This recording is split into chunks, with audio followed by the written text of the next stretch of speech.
योग्यं गण्डादिव समनोहर विलवनं सुरश्रेष्ठ जन्दनं प्रतिगृह्यतां मा ॐ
शम्भो मङ्गलं वृषभध्वज मङ्गलं पार्वतीनाथो मङ्गलाय तनो हरे सर्वमङ्गलमाङ्गल्ये शिवे सर्वार्थसाधिके शरण्ये त्र्यम्बके गौरी नारायणी नमोस्तुते नारायणी नमोस्तुते नारायणी नमो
પિતરો વંદે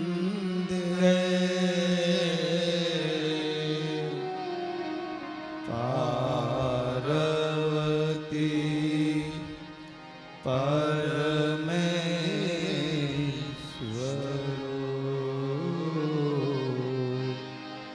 પાર્વતી પરમેશ્વર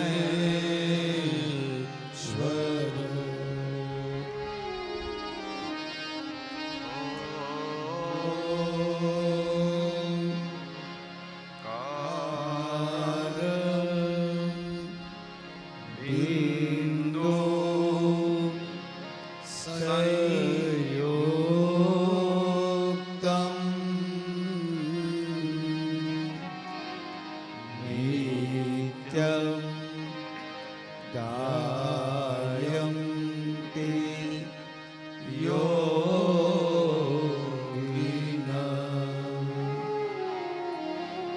કામદં મોક્ષદં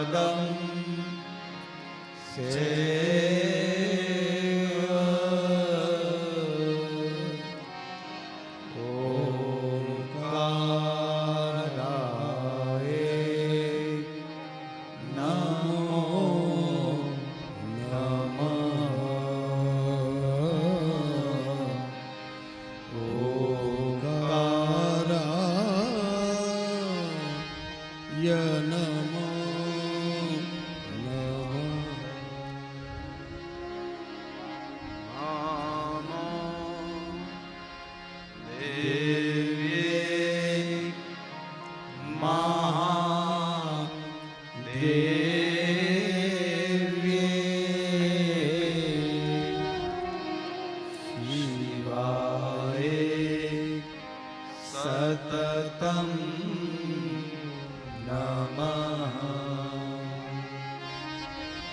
નમઃ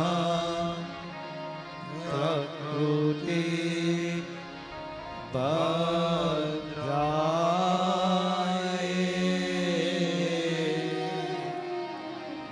નિયતા પરણતા સ્મતા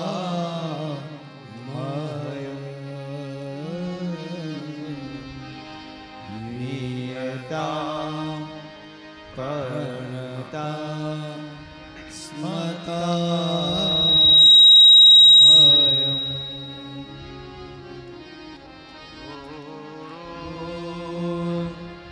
બ્રહ્મા ગુરુર વિષ્ણુ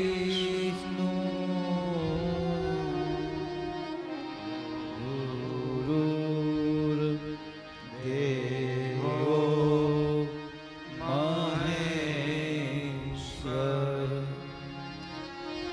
ગુરુર સાક્ષાત પર બ્રહ્મા તસ્મૈ શ્રી ગુરુદેવ નમઃ તસ્મૈ શ્રી ગુરુદેવ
કોટેશ્વર મહાદેવ મહાદેવ કી સોમનાથ મહાદેવ કી ઈશ્વર્યા મહાદેવ દેવ કી જય નીલકંઠ મહાદેવ મહાદેવ કી જય આદ્ય શક્તિ માત કી અંબાજી માત કી જય આશાપુરા માત કી રવેચી માત કી જય મોમાય માત કી જય બુઢિયાય માત કી જય સર્વશક્તિ રામચંદ્ર ભગવાન દ્વારિકાધીશ કી જય ગજાનન ગણપતિ મહારાજ કી હનુમાનજી મહારાજ કી જય કાલ ભૈરવ બાપા બાપા કી જય સર્વ સંત ભૈક ભગવાન ભગવાન કી જય સદગુરુ ભગવાન કી જય સનાતન ધર્મ કી જય ઓમ નમઃ પાર્વતી પતિ હર હર મહાદેવ ઓમ ઓમ ઓમ ઓમ દેવાદિદેવ મહાદેવ ભગવાન સદાશિવ એમનું વાંગ્મય સ્વરૂપ એટલે શ્રી શિવ મહાપુરાણ જ્ઞાન યજ્ઞ કચ્છ વાગડની ધરતી રાપર ગામ શિવનગરી એમાં યજમાન શ્રી દ્વારા દિવ્ય આયોજન એક ભવ્ય અને દિવ્ય આયોજન દિવ્ય અવસર એટલે ભગવાન શિવની કથા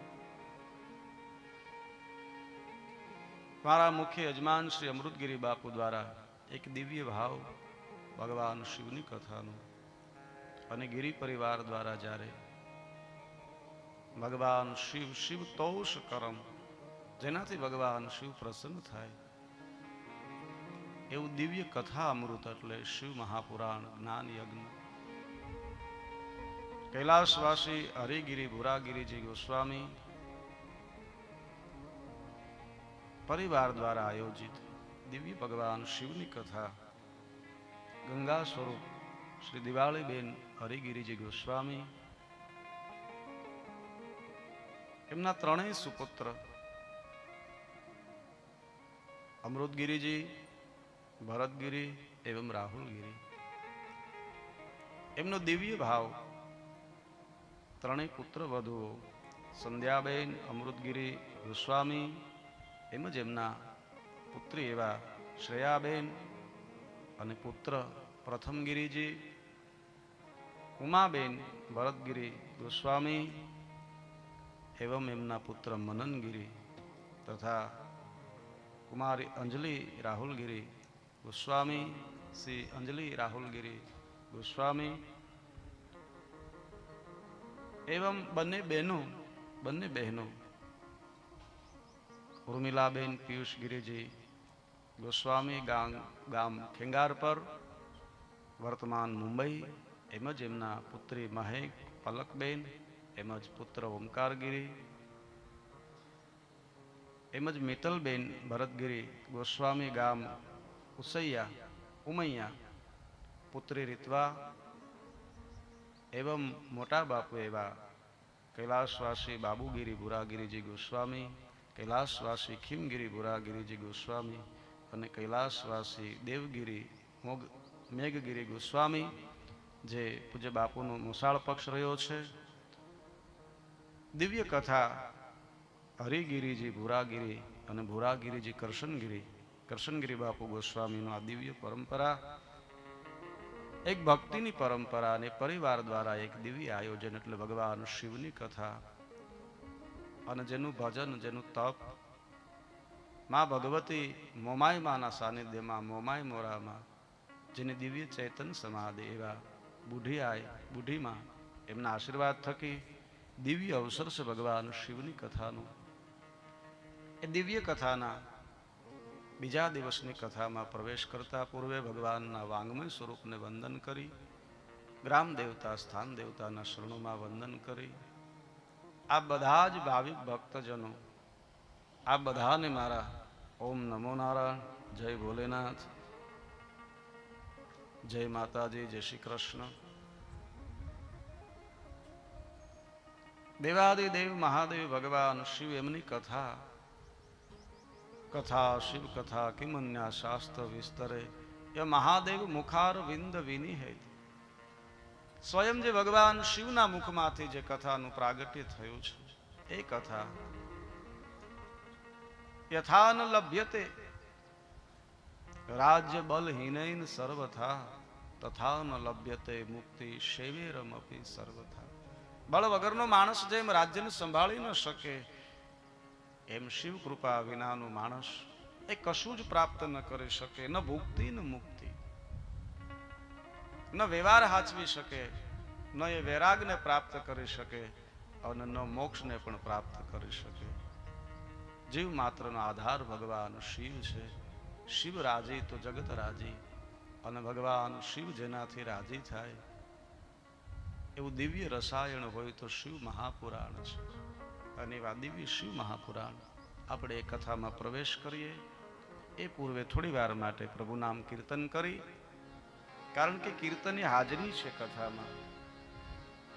જેમ આપણે સ્કૂલે જઈએ તો ત્યાં આપણી હાજરી બોલવામાં આવે ને, સ્કૂલે જઈએ તો હાજરી હોય છે, એમ કથામાં આવીએ તો કીર્તનની હાજરી છે. ભલે આપણે ગાઈ ન શકીએ તો સાથે જોડાઈએ, તાળી પાડીએ સાથે, કારણ કથામાં ત્રિવેણી છે: શ્રવણ, મનન અને કીર્તન. આ ત્રિવેણીને જ કહ્યું છે ધર્મ ક્ષેત્રે મહાક્ષેત્રે ગંગા કાલિંદ્રી સંગમે પરમે પુણ્ય પ્રયાગે બ્રહ્મલોકસ્ય વર્તમને. જ્યાંથી બ્રહ્મલોક જવાનો માર્ગ છે એવી ત્રિવેણી કાંઠે 88,000 ઋષિ મુનિઓ જે કથાને શ્રવણ કરે છે એ તો પ્રયાગમાં છે, પણ જ્યાં જ્યાં કથા થાય ને એને ધર્મ ક્ષેત્ર કહેવાય છે, કારણ કે ત્યાં પણ એક ત્રિવેણી હોય છે. બોલે કઈ ત્રિવેણી? કે શ્રવણ, મનન અને કીર્તન એ પણ ત્રિવેણી છે. અને રાપરના આંગણે આજ આ દિવ્ય ધર્મ ક્ષેત્ર બન્યું છે. શિવનગરી આજ ધર્મ ક્ષેત્ર બન્યું છે, મહાક્ષેત્ર છે. અને એનો મહિમા આપણે ગઈકાલે ખૂબ વિસ્તારથી લીધો. કથાનો જે મહિમા છે એ દિવ્ય કથામાં આપણે પ્રવેશ કરીએ. થોડી વાર માટે પ્રભુ નામ કીર્તન. શિવજીને શરણે જે જાય ફેરો એનું સફળ થઈ જાય. શિવજીને શરણે જે જાય એનું સફળ થઈ જાય. શિવજીને શરણે જે જાય ફેરો એનું સફળ થઈ જાય. શરણે જે જાય ફેરો એનો સફળ થઈ જાય. ભોળાનાથ ભોળા કેવા ફેરો એનો સફળ થઈ જાય. ભોળાનાથ ભોળા કેવા ફેરો એનો સફળ થઈ જાય. ભોળાનાથ ભોળા કેવા ફેરો એનો સફળ થઈ જાય. ભોળાનાથ ભોળા કહેવાય ફેરો એનો સફળ થઈ જાય. શંકર ને શરણે જ જાય ફેરો એનો સફળ થઈ જાય. શિવજીના શરણે જે જાય ફેરો એનો સફળ થઈ જાય.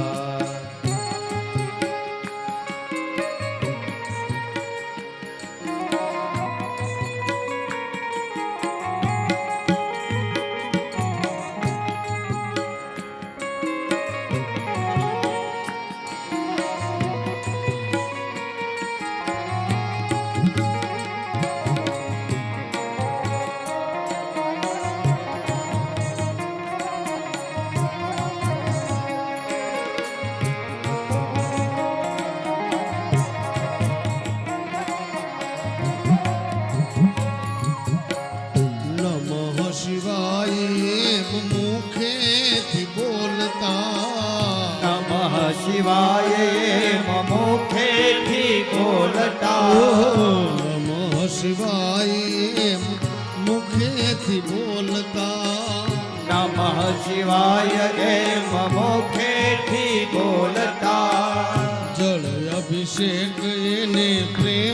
ચડાવતા જલ અભિષેક પ્રેમથી ચડાવતા જળ અભિષેક એને પ્રેમથી ચડાવતા જલ અભિષેક પ્રેમથી ચડાવતા અંતરથી લાગે એને પાર ફેરો એનો સફળ થઈ જાય અંતરથી લાગે પાર ફેરો એનો સફળ થઈ જાય અંતરથી લાગો રે પાર ફેરો એનો સફળ થઈ જાય અંતરથી લાગે એ પાર ફેરો એનો સફળ થઈ જાય એ ભોળાને શરણે જે જાય ફેરો એનો સફળ થઈ જાય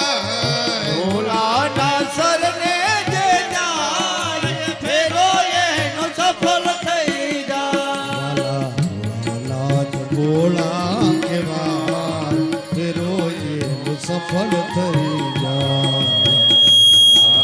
ભોલા કહેવાય ફેરો એનો સફળ થઈ જાય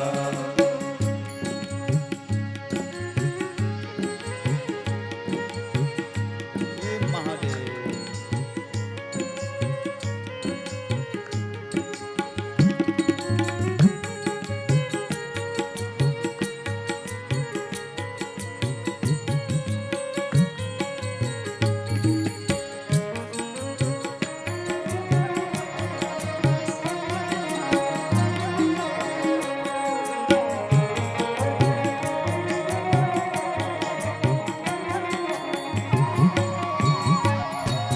ત્રણેય દેવોમાં શિવજી છે ભોળા શિવજી છે ભોળા ત્રણેય દેવોમાં શિવજી છે ભોળા તૈને દેવોમાં શિવજી છે ભોળા હળ હળ તાપી ધાને નીલકંઠ કેવાના હર હર તાપી દાને નીલકંઠ કેવા ભોળાએ હળ હળ તાપી ધાને નીલકંઠ કેવાના હર હર તાપી દાને નીલકંઠ કેવાયા એ જગમાઈ અમર કેવા ફેરો એનો સફળ થઈ જાય જગમાઈ અમર કેવાય ફેરો એનો સફળ થઈ જાય શિવજીને શરણે જ જાય ફેરો એનો સફળ થઈ જાય શિવજીના શરણે જે જાય ફેરો એનો સફળ થઈ જાય એ ભોળાનાથ ભોળા કેવા ફેરો એનો સફળ થઈ જાય ભોળાનાથ ભોલા કહેવાય ફેરો એનો સફળ થઈ જાય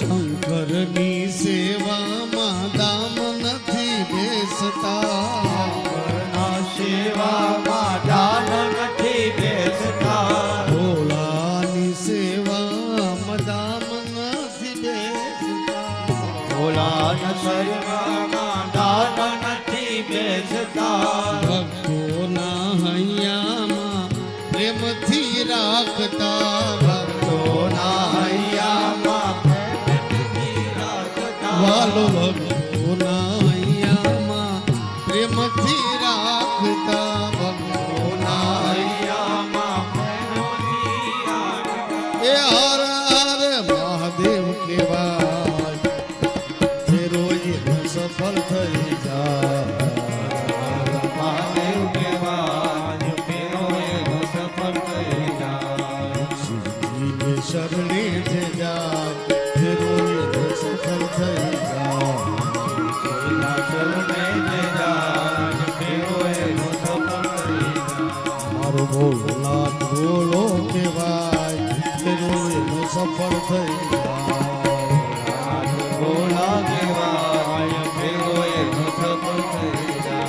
એ ફેરો છે તો સફળ થઈ જાય ફેરો એનો સફળ થઈ જાય આ ફેરો એનો સફળ થઈ જાય ફેરો એનો સફળ થઈ જાય એ ફેરો એનો સફળ થઈ જાય ફેરો એનો સફળ થઈ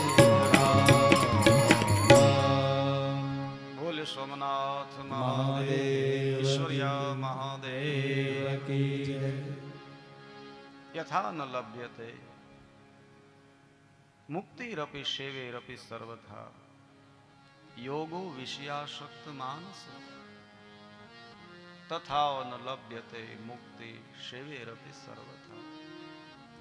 ઋષિ મુનિઓ એમ કહે, શાસ્ત્રો એમ કહે કે વિષયાસક્ત માણસ હોય તો એ યોગ ધ્યાન ન કરી શકે. યથા ન લભ્યતે વૃદ્ધે શાસ્ત્ર નવ યૌવનમ. એકવાર બુઢાપો આવી જાય પછી પાછું નવ યૌવન ના આવે. એકવાર 70-80 વર્ષ થઈ જાય અને શરીરનું જોમ જતું રહે પછી બાળપણ જેવું જોમ આવે નહીં પાછું.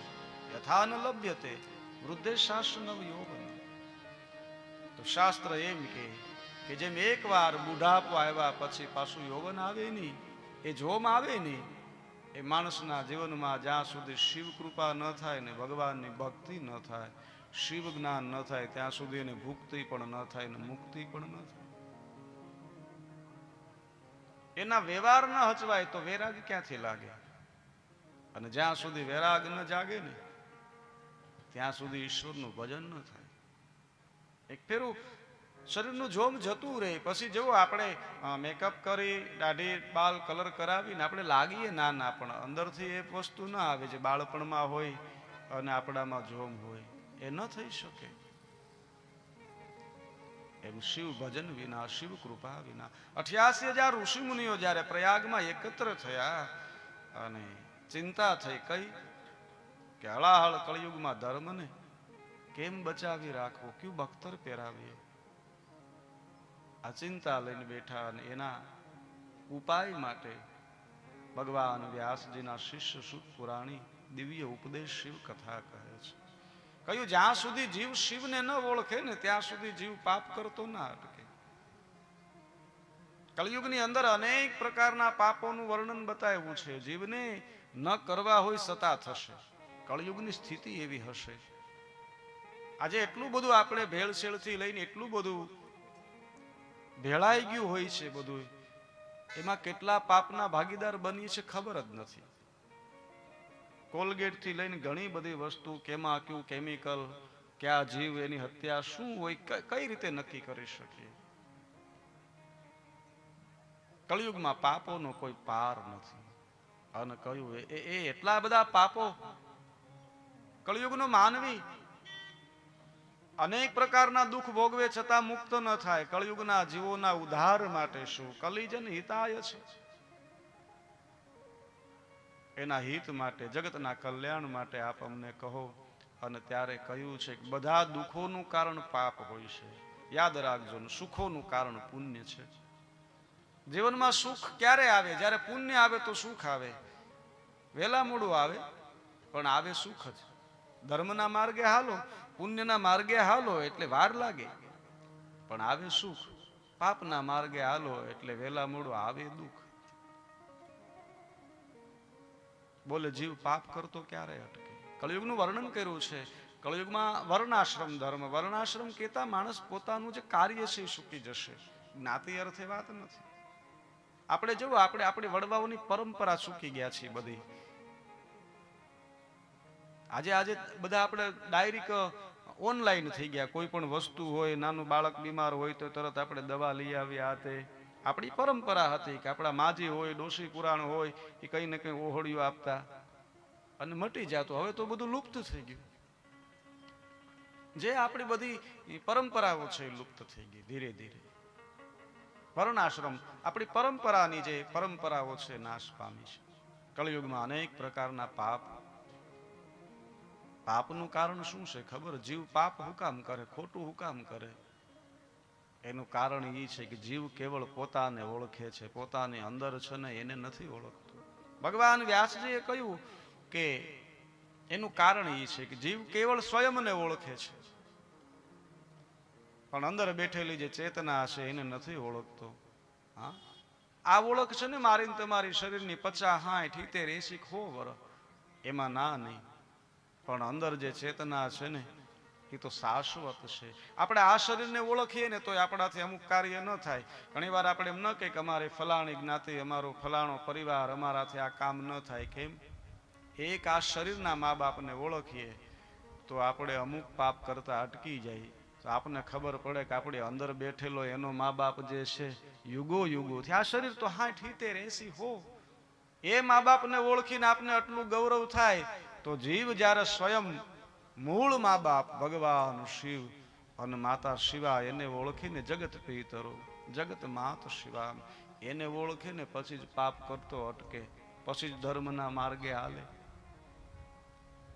સ્વયંની ઓળખની વાત છે શિવ કથા. એટલે યાદ રાખજો, કથા છે મહાદેવની કથામાં કોઈ નાનો નથી, મહાદેવની કથામાં કોઈ મોટો નથી. કારણ કે ભગવાન શિવનો દરબાર છે. આમાં કદાચ ગમે એવા મોટા વ્યક્તિ આવી જાય, દરબાર શિવનો છે તો કોઈ મોટા પણ નથી. અને કદાચ ગમે એવો નાનો માણસ આવી જાય તો અહીંયા મહાદેવ છે એની સામે આવે પછી કોઈ નાનો રહેતો નથી. કોઈ નાનોય નથી, કોઈ મોટોય નથી.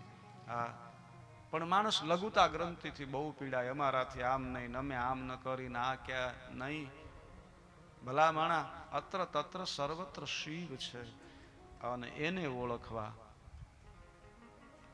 યથા બ્રહ્માંડે તથા પિંડે, જે બ્રહ્માંડમાં છે જીવ માત્રના પિંડમાં છે, હર એકમાં ઈ જ છે. શિવને હૃદયમાં નિહાળવા માટે ભગવાન વ્યાસજીએ કહ્યું છે સર્વ કરતા પિતરમ શંભો જગત માતરમ શિવા તત્પુત્રશ્ચ ગણાધીશમ નત્વે તદ વર્ણયામહે નત્વે તદ વર્ણયામહે. જગત પિતા ભગવાન આપણા મૂળ મા બાપ શિવ છે. યાદ રાખજો, વર્તમાન જે કાંઈ આપણી ઓળખ છે એ તો મહેમાન ગતિની છે. જઈએ આપણે એમાં ના નહીં. આ શરીરના મા બાપ છે એ તો છે, પણ 80 વર્ષ 100 વર્ષ એથી વધારે તો નહીં. એની પહેલાય આપણા કોઈ મા બાપ હતા ને હજી કદાચ આગળ પણ હશે. કોણ હતા તો ખબર નથી. અત્યારે આપણે જેનું ગૌરવ લઈને બેઠા છે આવતા ભવે ક્યાં જાય નક્કી છે? એ તો કઈ નક્કી નથી. તમને જેની સામે બહુ નફરત હોય ત્યાં જવાનું થાય, કઈ કહી ન શકાય. પણ એક ઓળખમાં આપને કેટલો રાજીપો હોય છે. એક ક્ષણિક ઓળખ છે. જીવ લોકે મામે વંશો. ભગવાન કૃષ્ણ ગીતાજીમાં કીધું, અર્જુન જીવ લોકે મામે વંશો. આ બ્રહ્માંડમાં જે જીવ છે મારા અંશ છે, મારા વંશ છે. હું તમે એના અંશ છે. જેમ ભગવાન સૂર્યનારાયણના કિરણ છે હું તમે બધા. સૂર્ય એથી પર છે, બ્રહ્મ પર છે, પણ એનો અંશ ખરા. જીવ એનાથી છૂટો પડ્યો છે. સર્વ કરતા સર્વ સાક્ષી શિવ એવ મહેશ્વર સત્ય મહિત તત્પૂર્ણ ભુજ ઉચ્ચતે. વેદો એમ કહે, શાસ્ત્રો એમ કહે કે બધાના રચયિતા, બધાના કારણના પણ કારણ અને સર્વ સાક્ષી. બોલે મહાદેવ ક્યાં બિરાજે છે? મારી તમારી અંદર સાક્ષી રૂપે બિરાજે છે.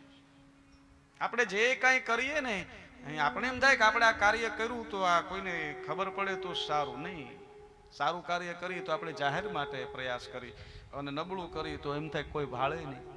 યાદ રાખજો, ઈશ્વર સાક્ષી રૂપે બેઠા છે. તમને જે વિચાર આવે ને એ વિચાર જ્યાંથી પ્રગટે ને એ પ્રગટીકરણ માટેની જે શક્તિ છે ને એના દાતા ભગવાન શિવ છે. એની ચેતના છે તો વિચાર આવે ને, એની ચેતના છે તો અંદરથી તમને કંઈ કલ્પના તમે કરી શકો. કલ્પના કરો એ પેલાની એને ખબર છે. એ સાક્ષી રૂપે ભગવાન શિવ બેઠા છે. ભગવાન વ્યાસજી કહે છે કે જીવ જો શિવને ઓળખે, અંદર બેઠેલાને ઓળખે ને, હા, તો પાપ કરતો અટકે ને. એના માટે શું કરવું? આપણે બહાર તરફ બહુ દ્રષ્ટિ કરીએ, બહુ જોઈએ, આપણે બીજાની ભૂલો બધું દેખાય આપણને તરત. આપણે આપણા તરફ કઈ ક્ષતિ આપણો દોષ આ ન દેખાય. પણ જીવનમાં જેદી કોઈ પણને ભક્તિના માર્ગે હાલો અને પોતાની ભૂલું દેખાવા મળે ને તેથી માનવું કે આ મારા મહાદેવની દયા છે. પોતાની ભૂલ બહુ ઓછી દેખાય, પોતાની ક્ષતિ જોતા શીખીએ, પોતાની ભૂલો દેખાય, એ કરુણા છે, ઈશ્વરે દીધેલી કરુણા છે, મહા સદગુણ છે. પણ એ તો બહુ ઓછું બને નહીં ભાઈ. બુરા દેખન મેં ગયો બુરા ન મિલ્યો કોઈ, જો દેખું દિલ ખોલ કે તો મુझसे બુરા ન કોઈ. અને એના માટે પોતાના દોષ જોવા હોય તો ક્યારે દેખાય? એ તો બહુ દુર્લભ છે. પણ જેને મહાદેવની ભક્તિ થાય, શિવ પ્રેમ થાય, મૂળ જ્ઞાન થાય ને પછી જ આપણે આપણી ભૂલ સમજાય. ત્યાં લગી તો આપણે જગતની જ ભૂલ કાઢીએ. ઘણા વર્ષો પહેલા પાઠશાળામાં પાઠ પણ આવતો ને, દાખે દલપત રામ અન્યના તો એક, આપના તો 18 છે. શિયાળ કહે છે પછી ઊંટને, ઊંટ કહે કે કોઈની પૂંછડી વાકી, કોઈના પગ આવી રીતે વાકા છે, આવી ટીકા નિંદા કરે ને અંતે શિયાળે કીધું કે અન્યના તો એક છે, આપના 18. કેવાનો ભાવાર્થ? ભગવાન શિવની કથા દર્પણ છે.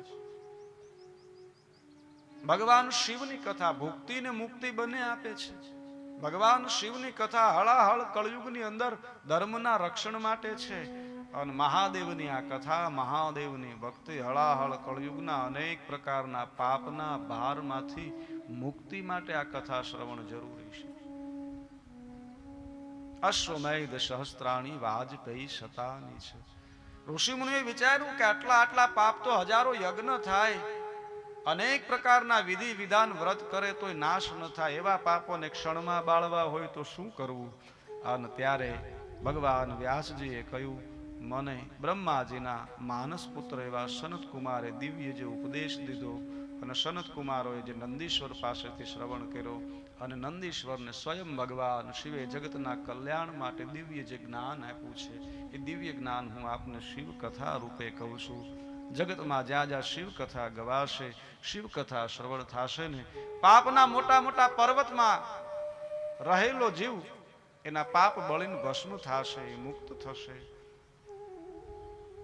અને યાદ રાખજો, પાપ બળે ને પછી જ આપણે પુણ્યોદય થાય. બેંકમાં લોન જોતી હોય તો જૂની લોન ભરાઈ ગઈ હોય તો જ નવી મળે. જૂની લોન બાકી હોય, એના હપ્તા ટાણા હર થતા ન હોય ને તમે નવી અરજી કરો, એ અરજી કોઈ દી આગળ વધે ન વધે. પણ તમારું ટાઈમસર ભરાઈ ગયું હોય તો નવી લોન મળે. પાપ બળે પછી જ પુણ્યોદય થાય. અને કેવા કેવા પાપીઓનો ભગવાન શિવની કથા થકી ઉદ્ધાર થયો છે, એની કથા કઈ છે. ગઈકાલે આપણે દેવરાજની કથા શ્રવણ કરી.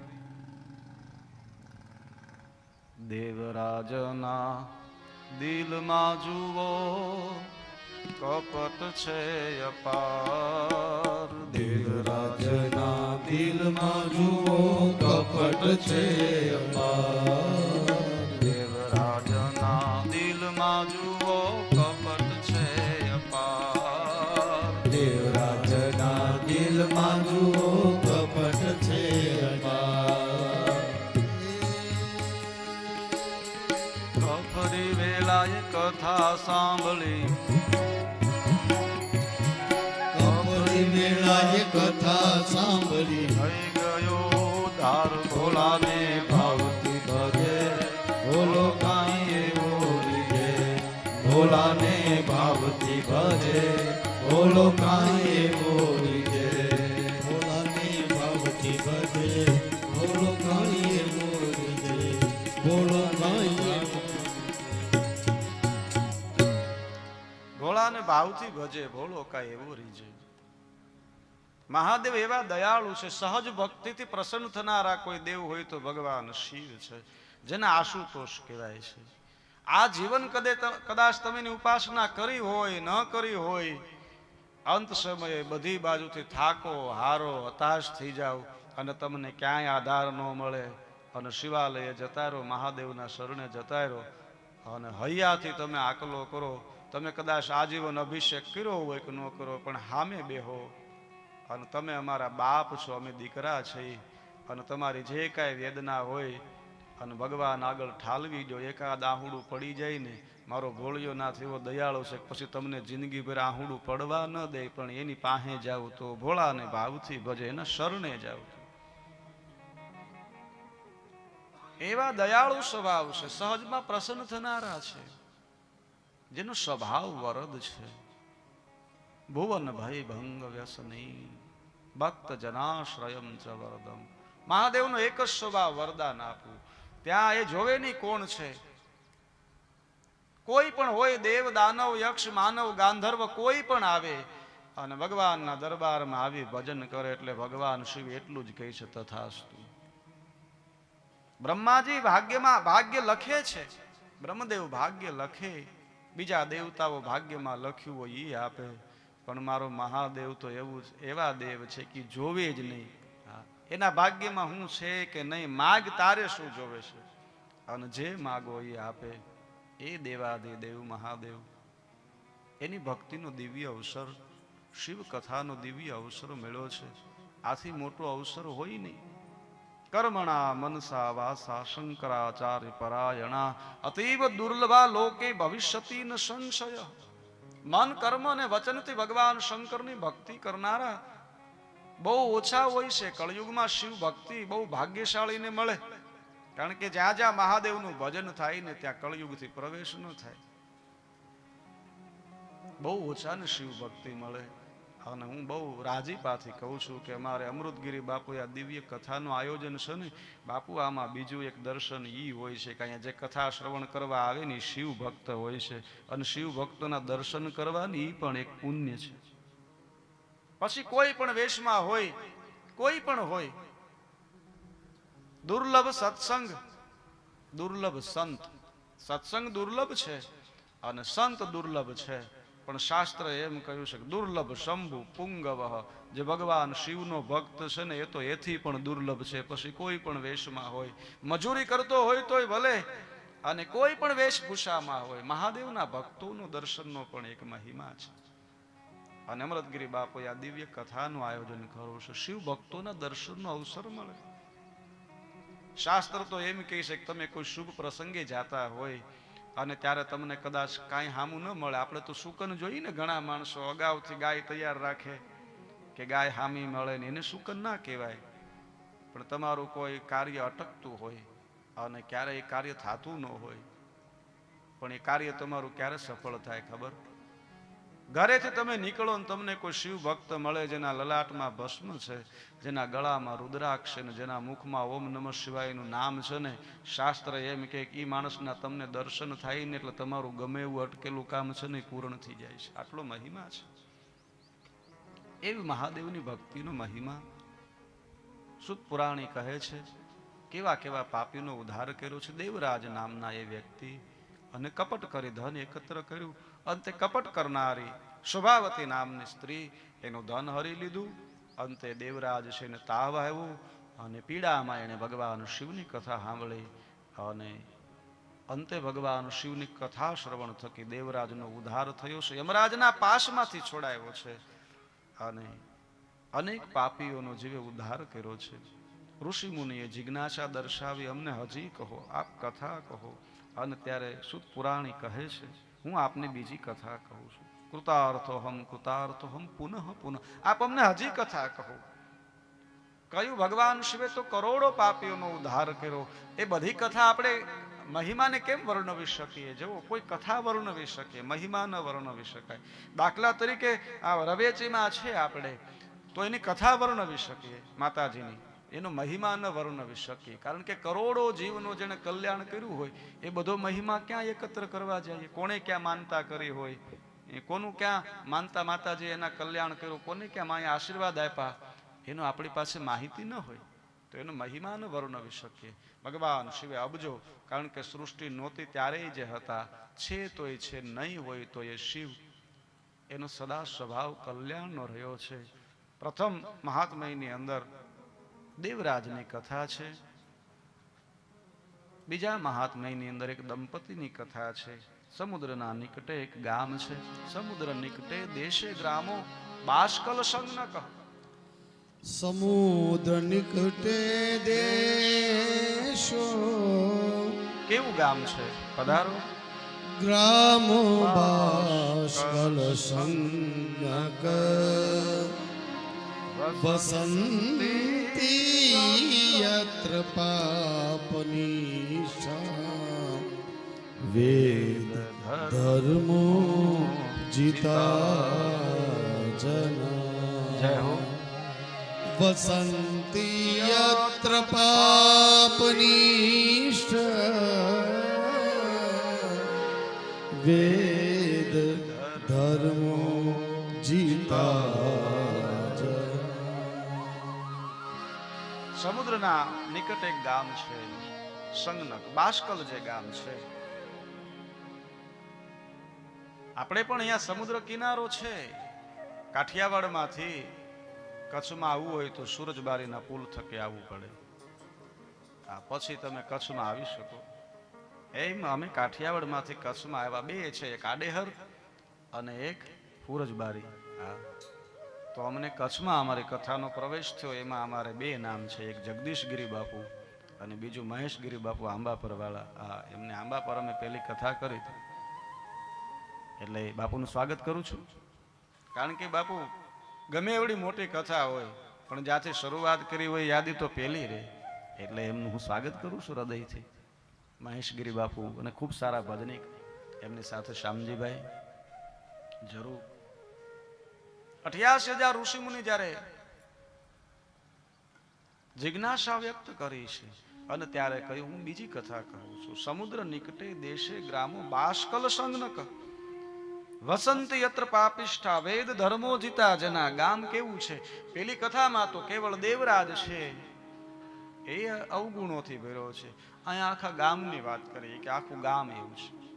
વસંતી યત્ર પાપિષ્ઠા, અને કેવા કેવા માણસો. ત્યાં કોઈ દી કથા ભગવાનની કથા નથી થતી. જ્ઞાન વૈરાગ્ય સદધર્મ ન જાનંતી પરમ હિતે કુકથા શ્રવણા ડયેશુ નીરતા પશુ બુદ્ધય.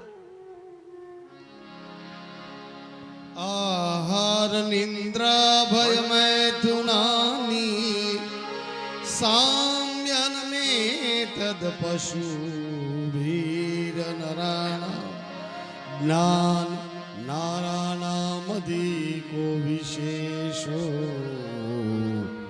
જ્ઞાનેન હીન પશુ ધી સમાન. નરાણામધીશો વિશેષો જ્ઞાનેન હીન પશુભી સમાન. નામના જ માણા છે, બાકી જીવન પશુ જેવા. વસંત યત્ર પાપિષ્ઠા, નામ ખાલી માણસ બસ, પણ એની વૃત્તિ પશુ વૃત્તિ છે. જીવન બધાના પશુ જેવા છે. અને યાદ રાખજો, માણસ માણસ ત્યારે જ છે જ્યારે સદગુણોથી જીવે, સમજણથી જીવે, વિવેકથી જીવે, ધર્મથી જીવે, મર્યાદાથી જીવે, તો જ માણા. એશામ ન વિદ્યા ન તપો ન દાનમ. જેનામાં કોઈ વિદ્યા નથી, જેનામાં કોઈ તપ નથી, જેનામાં કોઈ ગુણ નથી, એ માણસ હોવા છતાં ભુવિ ભાર રૂપેણ મૃગાચરંતી. એ શિંગડા વગરનું હરણ છે, શિંગડા વગરનું પશુ છે, ધરતીનો ભાર છે. ધરતીને ભાર એનો લાગે કે બિલ્ડિંગોનો ભાર ન લાગે કે એ તો અહીંની માટી લઈને આમાં આપણે છેડ્યું છે ને ભાઈ. કદાચ 100 માળને બદલે 200 માળ બનાવો તો ધરતીને કઈનો ભાર ન લાગે, કારણ કે આપણે આકાશમાંથી ચંદ્રમાંથી તેની માટી લાવ્યા નથી. આ ગ્રહનો જ વજન છે. જે કઈ છે ભાર શેનો લાગે? અધર્મનો ભાર લાગે, અવગુણનો ભાર લાગે, માણસના પાપનો ભાર લાગે. અહીંયા ભગવાન વ્યાસજીના પરમ શિષ્ય સુત પુરાણી કહે છે કે આખું ગામ એવું કે બધાના જીવન જ એવા છે. અને બહુમતી હોય ને લઘુમતીને ખેંચે. કોઈ પણ વસ્તુની બહુમતી હોય લઘુમતીને ખેંચે. ગામ આખું ભક્તિમય હોય ને એમાં એક બે વ્યક્તિ કદાચ થોડા કામ તેમ હોય ને તો ભક્તિવાન માણસોને આ બાજુ લઈ લે. પણ ગામ આખું જો તમને કોઈ ખોટા માર્ગે હોય તો એક બે હારા વ્યક્તિ હોય કરે શું ભાઈ? જાજી વસ્તુ છે થોડી વસ્તુને ખેંચે. એક મહાત્મા સત્સંગ આપતા હતા તો કયું રૂપિયાને ખેંચે? એમ કે હા રૂપિયાને લાવે. આ તો લોભી માણસ, એને એમ થયું કે આપણી પાસે જાજાત નથી પણ 1 રૂપિયો હતો પાસે, તો એને એમ થયું કે આ દાન પેટી છે ને એમાં ઘણા બધા પૈસા હશે, તો દાન પેટી ઉપર હાથમાં રૂપિયો રાખીને આમ દાન પેટી માથે રૂપિયો રાખ્યો, 15ના પૈસા ખેંચાય. તો 2-4 મિનિટ થઈને ઉનાળાના દિવસો, તો આંગળીઓ પરસેવો વળ્યો, તો હરીને હતો એ રૂપિયો અંદર વયો ગયો. પાછો એ મહાત્મા પાસે ગયા. તમે કહેતા હતા કે રૂપિયાને ખેંચે, મારી પાસે તો હતો એ ગયો. મહારાજ કે જાજા હોય ને એ થોડાને ખેંચે, અંદર જાજા હતા. એમ એક નિયમ છે, બહુમતી છે લઘુમતીને ખેંચે. આખું ગામ પાપી, જીવનની પદ્ધતિ જ એવી છે. येषा न विद्या न तपो न दानम ज्ञानम न शीलम न गुणो न धर्म ते मृत्यु लोके भुविभार भूता ते मृत्यु लोके भुविभार भूता मनुष्य रूपेण मृगाचरिति. જેનામાં તપ નહીં, દાન નહીં, વિવેક વગરનું જીવન નકામું, સમજણ વગરનું જીવન નકામું. જીવન બધાયને આપ્યું છે, પણ કેમ જીવાય, કેવું જીવાય, આ શાસ્ત્ર એટલા માટે છે. જો બાકી હવને લખ્યા એટલા જ જીવવાના છે. આમાં કોઈના 5 વર્ષ વધારી દેવા માટે કઈ શાસ્ત્ર એવું નથી, પણ કેવું જીવાય ને એ માટે શાસ્ત્ર છે. બાકી તો આવ્યા એ બધા લખાવીને રિટર્ન ટિકિટ વાળા જ છે, પણ કેવું જીવવું એ મહત્વ છે. શાસ્ત્ર મારું તમારું જીવન કેમ સાર્થક બને એના માટે છે. કયું આખું ગામ છે એની બસ ધારા જ અધર્મ બાજુ છે. કોઈ સત્સંગ, કોઈ કથા, એવું કાંઈ નહીં. કુકથા શ્રવણાદયસુ, આ બીજી બધી કથાઓ થાય લ્યો. કથામાં તમારે તેડાવા હોય તો આમંત્રણ દેવા જવું પડે. હા, માણસોને કથામાં આવતા પહેલા થોડું થાય એમ કેમ જવું એમ. હવે કે સોસાયટીમાં કોઈ ઝઘડો થતો હોય ને તો દેખાય નહીં તો ઘરની વંડીએ 1 ઈંટ માથે મૂકે, પાછું દેખાય નહીં તો બીજી ઈંટ મૂકે, અને એમ કરીને જોવે. એમ ઈથી ન દેખાય તો ત્રીજી ઈંટ મૂકે, અને પછી ડોકું કાઢે. રહેવા દો, આ ઈંટ માંથી સટકશો તો ઓલા તો બાતતા બાતતા તમારા હાથ પગ ભાંગી જશે, કઈક આમાં નામાં પડશો. તોય માણસને એ લાલચ એટલી ને એમ ત્રીજી ને 100થી ઈંટે મૂકે, પણ એક ફેરો એમ કે જોઈ લઈ. એમ આમંત્રણ ન હોય એમાં, છતાં જાય. એમાં કોક દીક જામીન થવું પડે. ઝઘડામાં જાય તો જામીને થવું પડે ને ભલા માણસ. તોય માણસને એમાં રુચિ છે. પણ કથામાં આવીને બેસો ને, હા, એમ કહેવાય છે કથાનો એવડો મહિમા છે કે એમાં તમારા જામીન પછી ભગવાન શિવના ગણો થાય છે. યમપુરીમાં જવા ન દે. તમારા કોઈ પણ કાર્યમાં સહાયરૂપ શિવના ગણો થાય છે. અને એક વસ્તુ યાદ રાખજો, કથામાં આમંત્રણ મળે ને જાય નહીં તો વ્યવહાર હાચવા ગયા છે. કથામાં આમંત્રણ હોતું જ નથી. કથામાં આપણે આમંત્રણ આપે ને આપણે જઈએ તો વ્યવહાર હાચવા ગયા છીએ. અને કથામાં આમંત્રણ આપે ને આવીને આપણું કોઈ સન્માન કે જે કાંઈ અમૃતગીરી બાપુ કરે ને તો એ અમૃતગીરી બાપુની જવાબદારીમાં આવ્યું. પણ યાદ રાખજો, કથામાં આમંત્રણ વગર તમે આવો ને એટલે એની જવાબદારી મહાદેવની થઈ જાય. તમે એના ભક્ત થઈને આવ્યા છો. કથામાં આવીને તમારું નામ સન્માન કાંઈ રહી જાય ને તો ચિંતા પણ ન કરવી. કારણ કે વ્યક્તિ ભૂલી જાય, યજમાન ભૂલી જાય તો એ યાદ મહાદેવને રાખવું પડે. એને ખ્યાલ આવે કે મારા કથામાં એને સેવા, આનું કંઈ ને કંઈ આની સેવા હતી, આની હાજરી હતી, અને એનું નામ બાકી છે, તો મહાદેવ આપે એવું આપણે ના આપી શકીએ.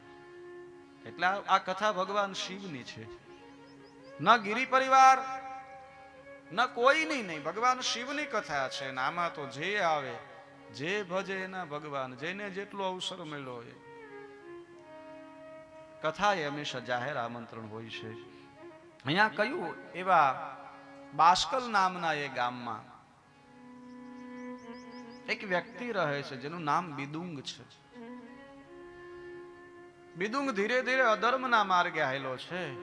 અને પછી તો અધર્મનો માર્ગ છે ને એની જે ગતિ છે, અધર્મનો માર્ગ શરૂઆતમાં બહુ સારો લાગે, પછી પીડા આપે.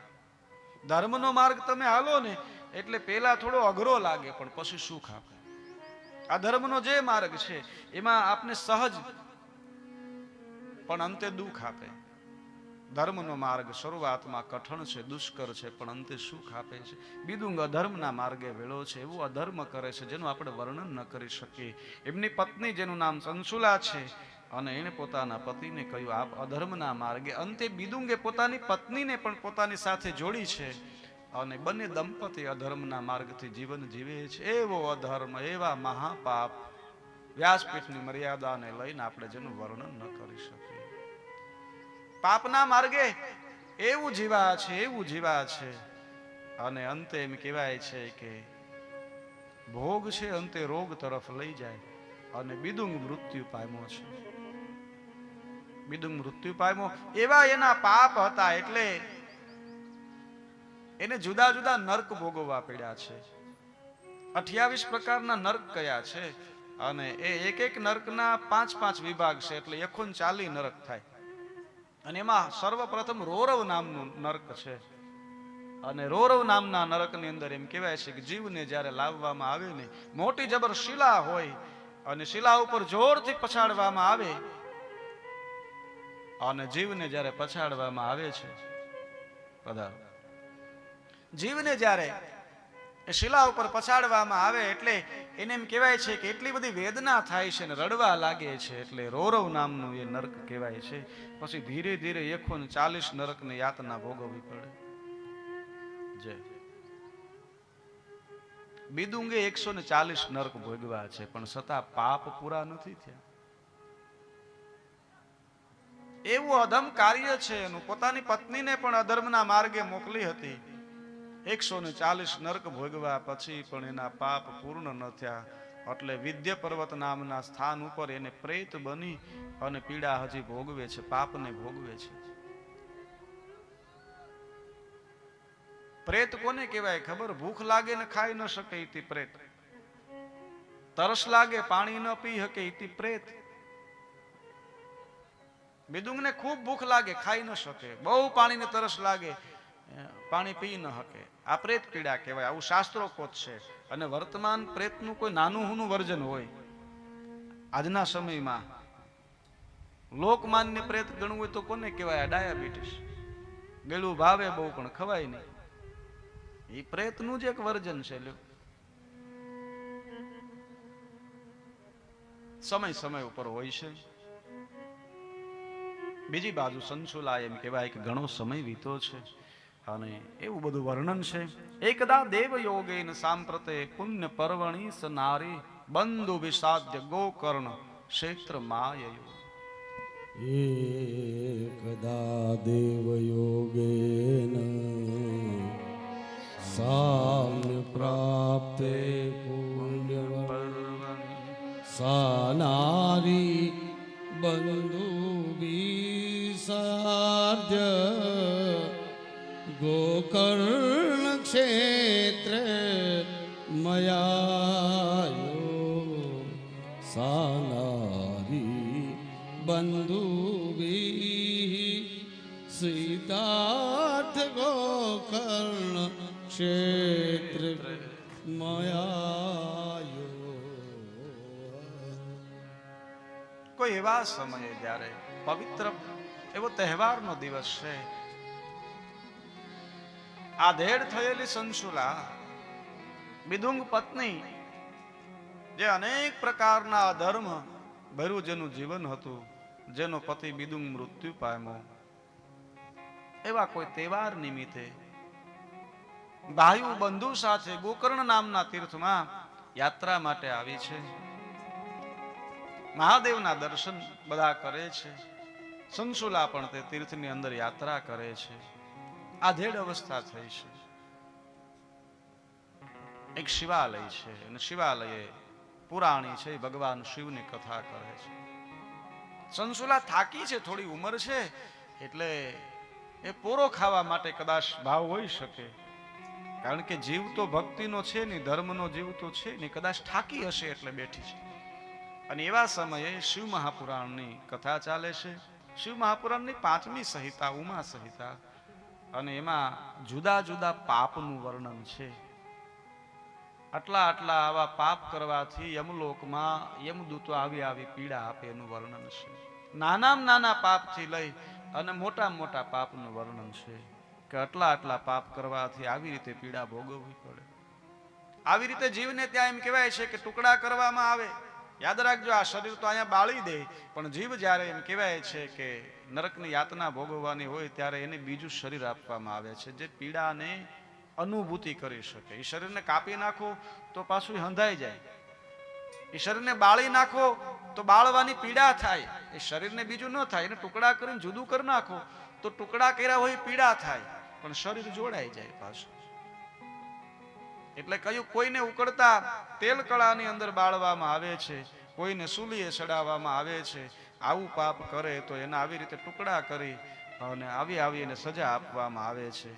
આવા હર એક પાપનું વર્ણન કર્યું છે. અનેક પ્રકારના પાપ છે અને સંસુલા સાંભળે છે. ઓહો, પુરાણી જે પાપનું વર્ણન કરે છે એ તો સામાન્ય પાપ છે. યાદ રાખજો,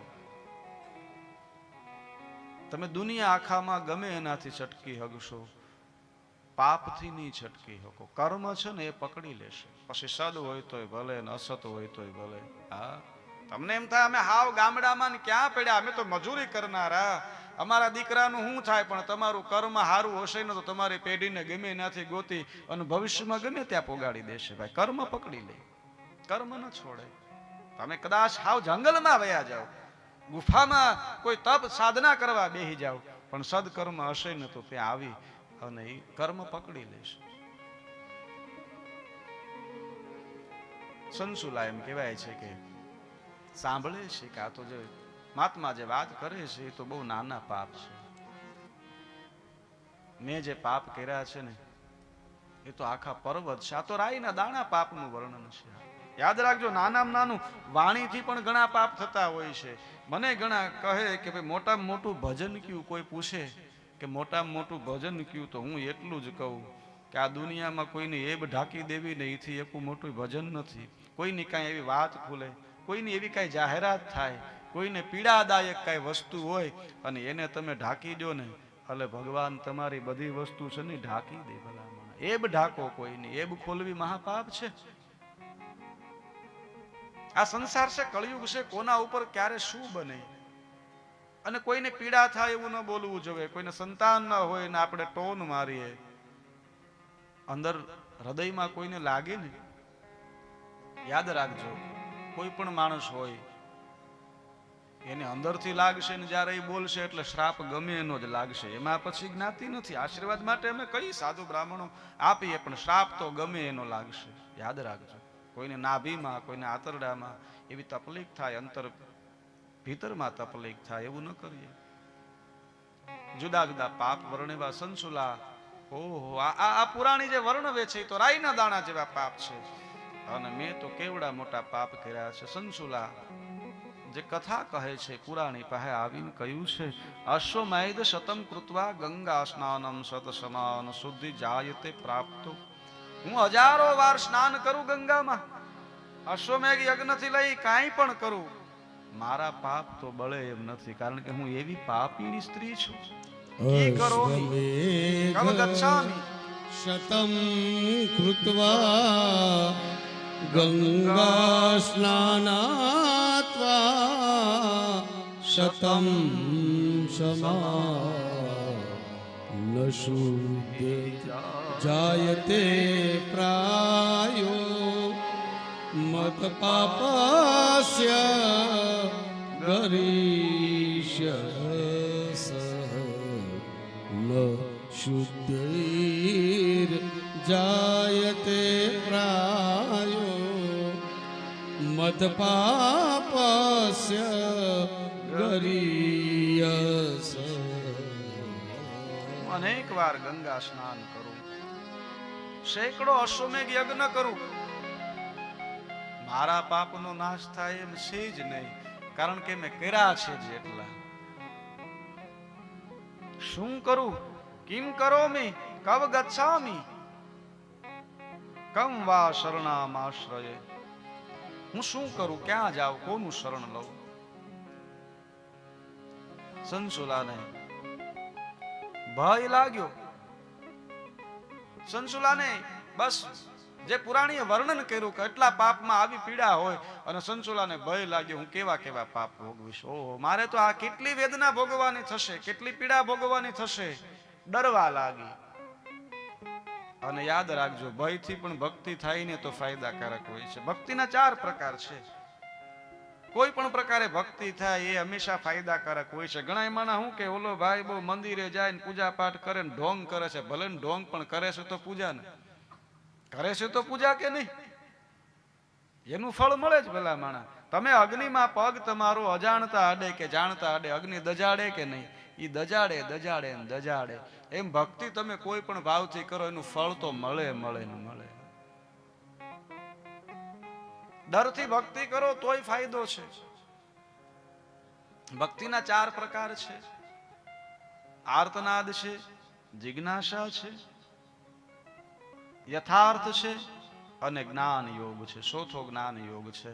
ભગવાન શિવે દક્ષને કહ્યું હતું, હાય દક્ષ, મારા 4 માર્ગ છે પણ જ્ઞાન માર્ગે હું સ્વયં શિવ છું.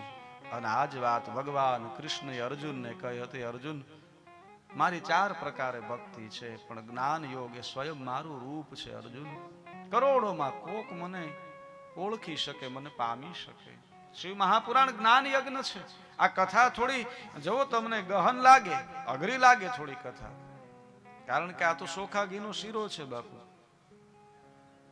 આ તો સોખા ઘીનો શીરો છે.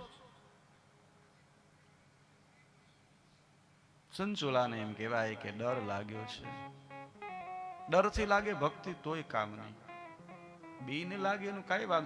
અને ઘણી ફેરું જવો તમે આમ આપણે કોઈને ગાવાનું કહીએ તો ન કઈ આવડે, પણ અચાનક કઈ એવી તકલીફ આવે તો માણસ ગાવા લાગે. ઘણી ફેરું વાડીમાં બેઠો બેઠો માણસ દુહા ગાતો હોય કે કીર્તન ગાતો હોય.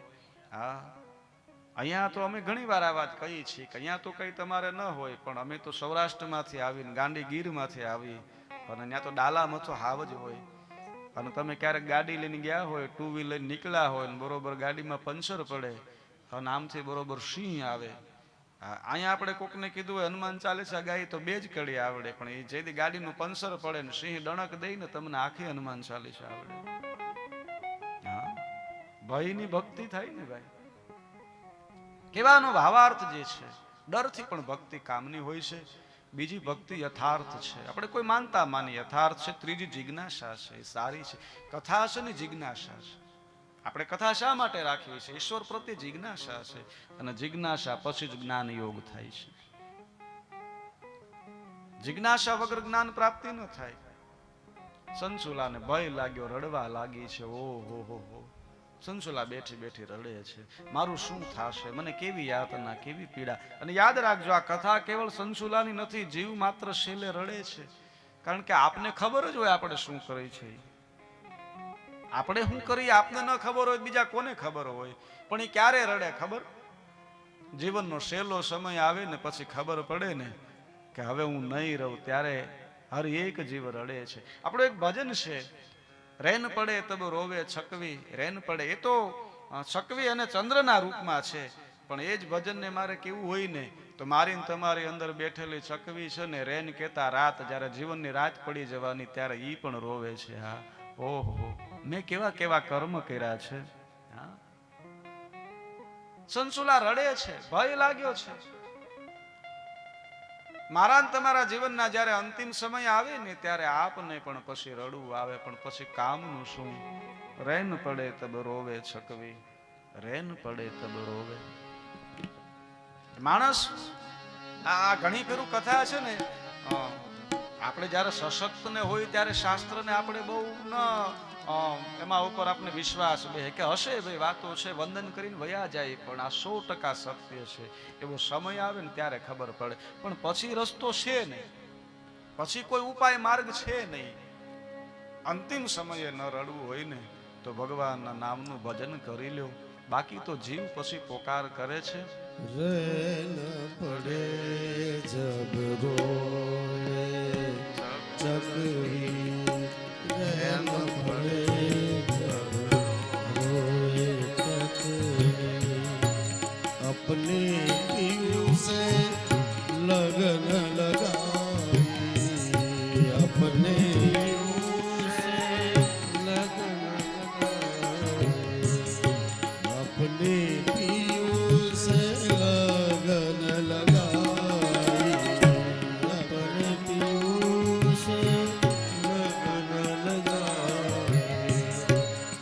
ચરણ કમલ જીતે જોવે ચકરી ચરણ કમલ જીત જોવે ચકરી રેલ પડે જગ રોવે ચકરી રેલ પડે જગ રોવે ચકરી રેન પડંતી દેખ કે ચકવી દીરો રેન પડંતી દેખ કે ચકવી દીરો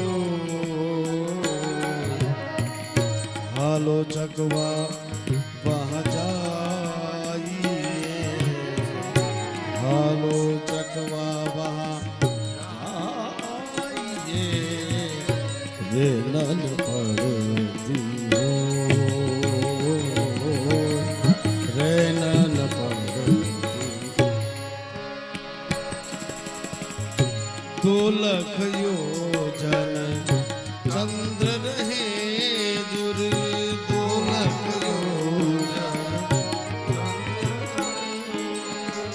તોલખ યોજન ચંદ્ર રહે દુર તોલખ યોજન ચંદ્ર રહે દુર કોયલ પ્રફુલ્લિત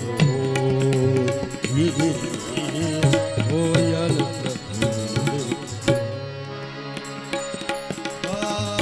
चकोर चाहत चंद्र किरण की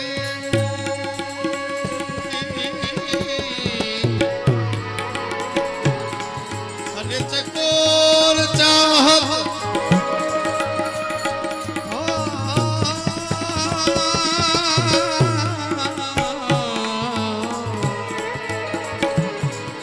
चकोर चाहत चंद किरण की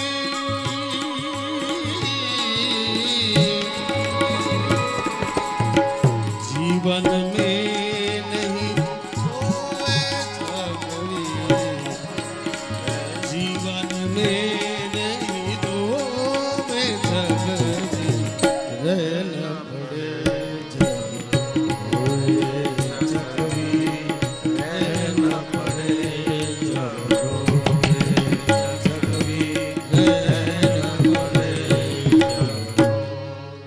રેન પડે તબ રોવે.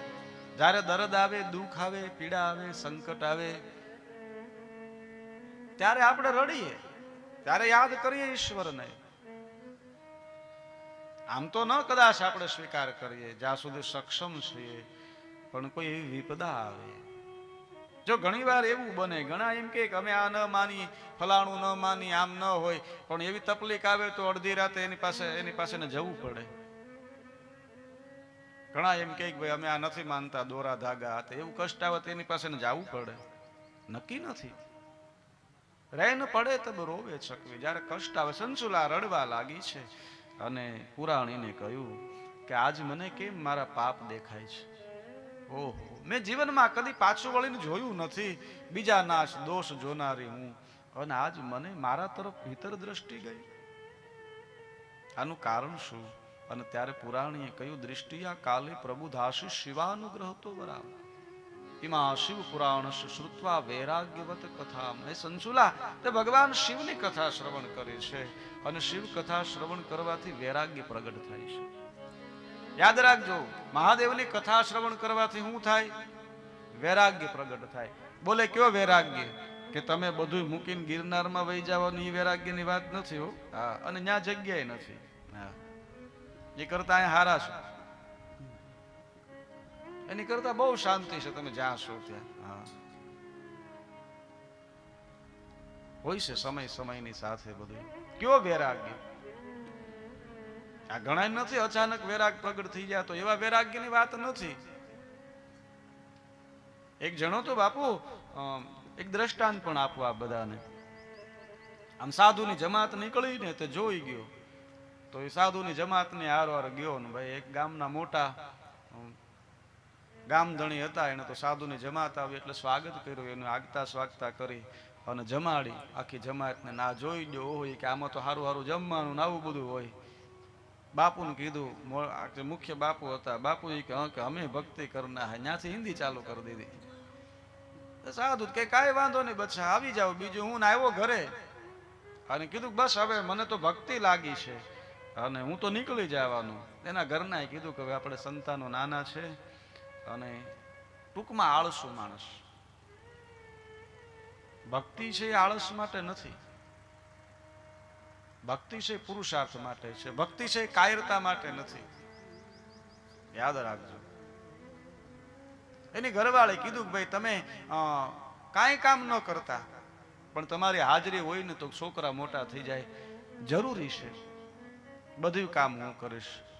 અને આ કાંઈ કામ કરતોય નહીં, ખાલી જ્યારે બધું ખેતીમાં જ્યારે બધું પાકી જાય, પાક બધો અને પાકવાની તૈયારીમાં હોય, પંખી ના આવે એટલે બેઠો બેઠો પંખીને ઉડાડે, જેને કાઠિયાવાડી ભાષામાં વયા ઉડાડવા એમ કહેવાય.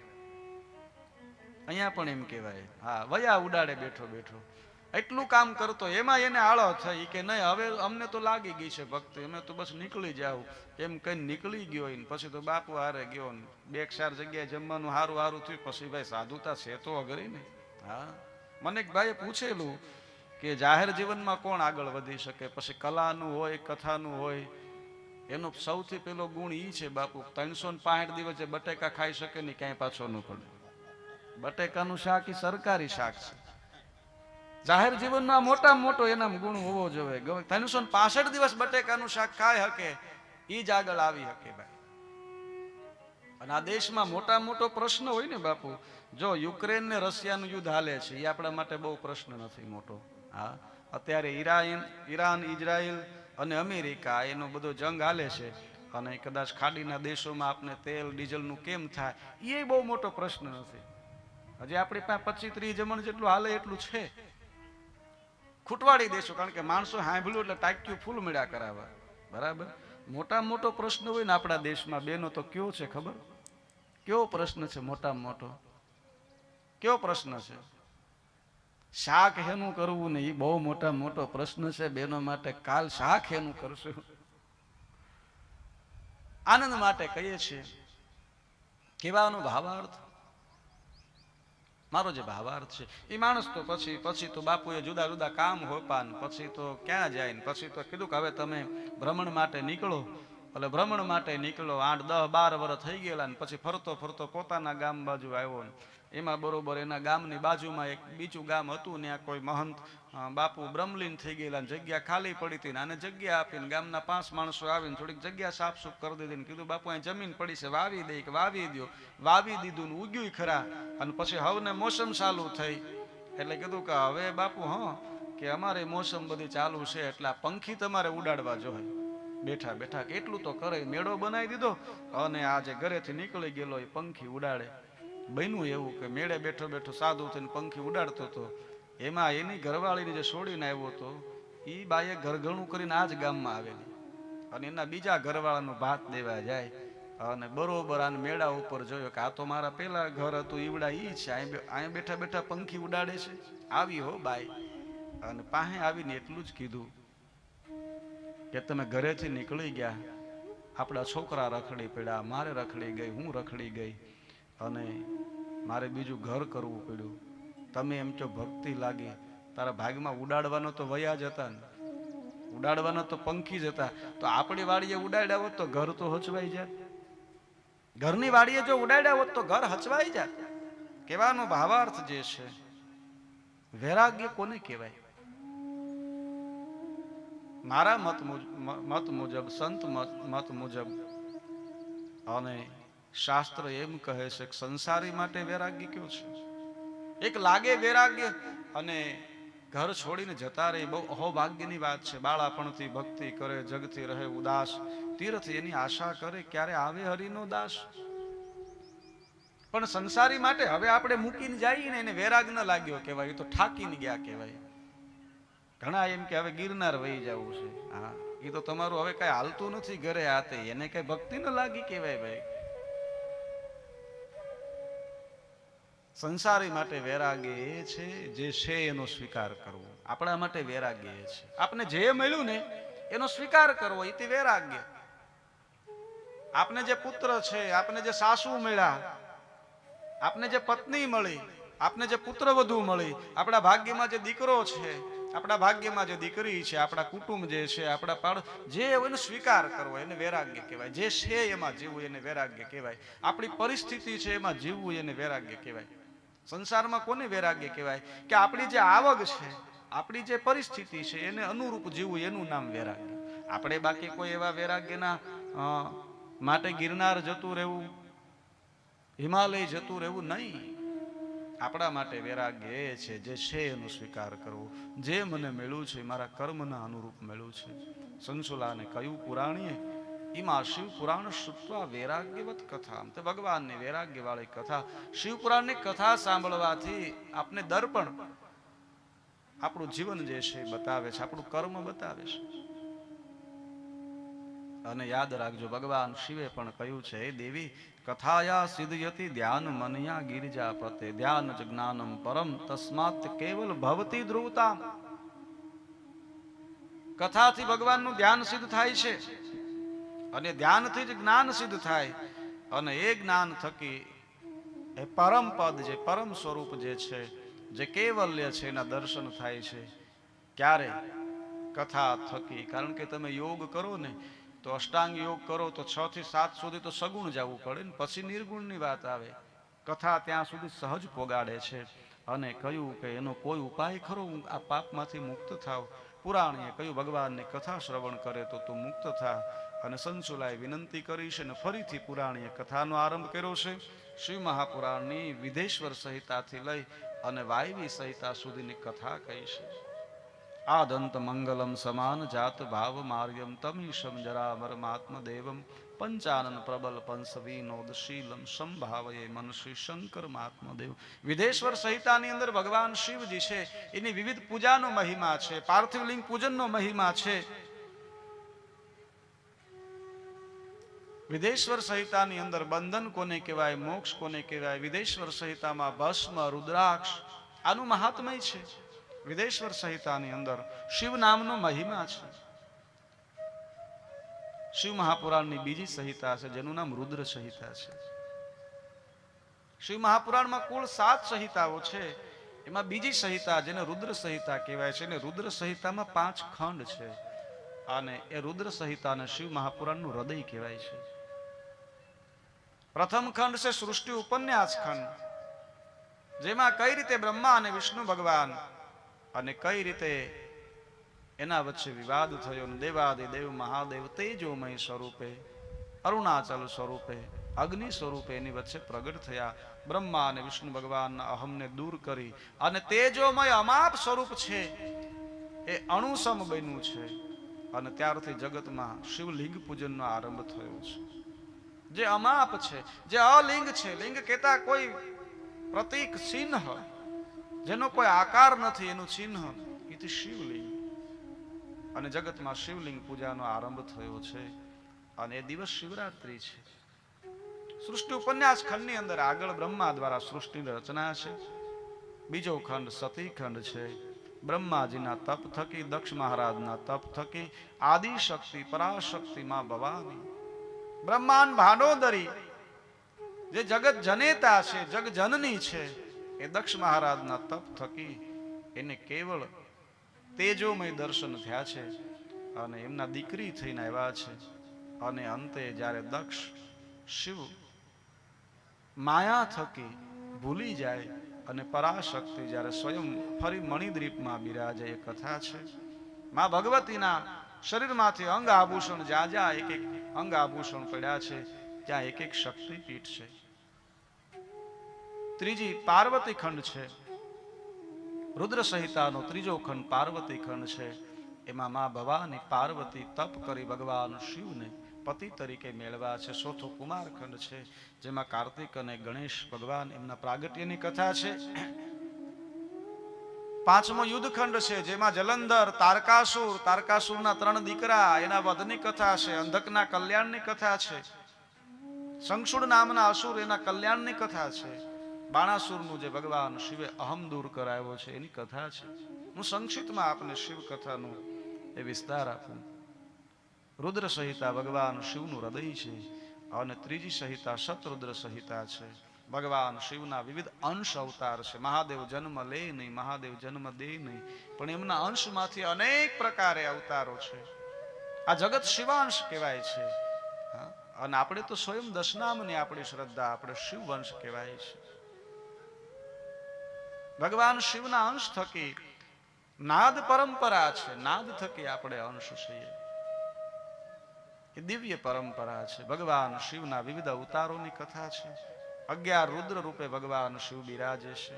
નંદી તરીકે, શિલાદ પુત્ર નંદી તરીકે ભગવાન શિવના અંશ થકી હનુમાનજી ભગવાન શિવનો અંશા અવતાર છે. 11 રુદ્રનો અંશ છે હનુમાનજી મહારાજ. 11મો રુદ્ર નહીં, 11 રુદ્ર તો છે જ ઓલરેડી. દેવતાઓના સેનાપતિ એના યુદ્ધમાં 11 રુદ્ર છે જ, પણ 11 રુદ્રના અંશ મારા ને તમારા શરીરમાં 11 વાયુ છે જે રુદ્ર રૂપે છે. ધનંજય, દેવદત્ત, પાન, અપાન, ઉદાન આદિ બધા વાયુ છે, એ રુદ્ર રૂપે છે. અને એ 11 રુદ્રના અંશ રૂપે હનુમાનજી મહારાજ છે. પીપલાદ નામના ઋષિ એ ભગવાન શિવનો અંશા અવતાર છે. અને જેણે શનિદેવ એના પર પ્રહાર કરીને જગતને શનિદેવની મર્યાદા બાંધી છે. બાળકને જન્મથી લઈ અમુક વર્ષો સુધી શનિની પીડા ન ભોગવવી પડે. યક્ષેશ્વર અવતાર છે ભગવાન શિવનું. નટરાજ અવતાર છે. દુર્વાસા અવતાર છે. અને જેને ભગવાન કૃષ્ણના ગુરુ છે દુર્વાસા રૂપે, અને ભગવાન કૃષ્ણની કસોટી કરી છે. આગળ આપણે વર્ણન લેશું. 100 થી કોટી રુદ્ર સંહિતા છે, અને જેમાં 12 જ્યોતિર્લિંગની કથા પણ છે. 5મી ઉમા સંહિતા છે, જેમાં મા ભગવતીનો મહિમા છે. વિવિધ અવતારોની કથા છે. ભગવાન કૃષ્ણએ કરેલું મહાદેવનું ભજન એની કથા છે. રાંદલમાની કથા છે. ઉમા સંહિતાની અંદર જુદા જુદા દાનનો મહિમા છે. ઉમા સંહિતાની અંદર જુદા જુદા પાપ કરીએ તો કેવું નરક ભોગવવું પડે એનું વર્ણન છે. ઉમા સંહિતાની અંદર નવનાદની કથા છે. જુદા જુદા નાદ કઈ રીતે સિદ્ધ કરવા, માં ભગવતીનો મહિમા છે. 6ઠી સંહિતા કૈલાસ સંહિતા છે, જેમાં 39 અધ્યાય છે. ગુરુ અને શિષ્યનો જેમાં સંવાદ છે. અને કૈલાસ સંહિતામાં પ્રશ્ન કર્યો છે કે યતસ્તેષા પૂર્વશ્રુતમ દાહ કર્મ ન વિદ્યતે. આ સાધુ જે છે યતિ છે એને સમાધિ શા માટે આપવામાં આવે છે? અને એનો જવાબ કાર્તિક સ્વામીએ વામદેવને આપ્યો છે કે સાધુને સમાધિ શા માટે હોય છે. 7મી વાયવી સંહિતા છે, જેમાં ફરી શિવ પુરાણની કથાનો આરંભ થાય છે. સંશુલાએ દિવ્ય કથા સાંભળી અને સંશુલાના બધા પાપ બળીને નાશ પામ્યા છે. સંશુલા નિર્મળ બની છે. અને ધીરે એમ કહેવાય છે કે સંશુલા લલાટમાં ભસ્મને ધારણ કરવા લાગી છે, કંઠમાં રુદ્રાક્ષને ધારણ કરે છે, અને શિવ શિવ નામનો જાપ કરે છે. સંશુલા પરમ શિવ ભક્ત બની છે. શિવ ભક્તિ લાગી છે. સંશુલા ભગવાન શિવના નામનું સુમિરણ કરે છે. ચંચુલા સુમરે શિવનામ વેલા પધારજો. ચંચુલા ચમરે શિવનામ વેલા પધારજો. ચંચુલા સમરે શિવનામ વેલા પધારજો. ચંચુલાજ સમરે શિવનામ વેલા પધારજો. પામવું છે કૈલાસ ધામ વેલા પધારજો. પામવું કૈલાસ ધામ વેલા પધારજો. પામવું કૈલાસ ધામ વેલા પધારજો. પામવું કૈલાસ ધામ વેલા પધારજો. ચંચુલાજી સુમરે શિવનામ વેલા પધારજો. ચંચુલાજ સમરે શિવનામ વેલા પધારજો.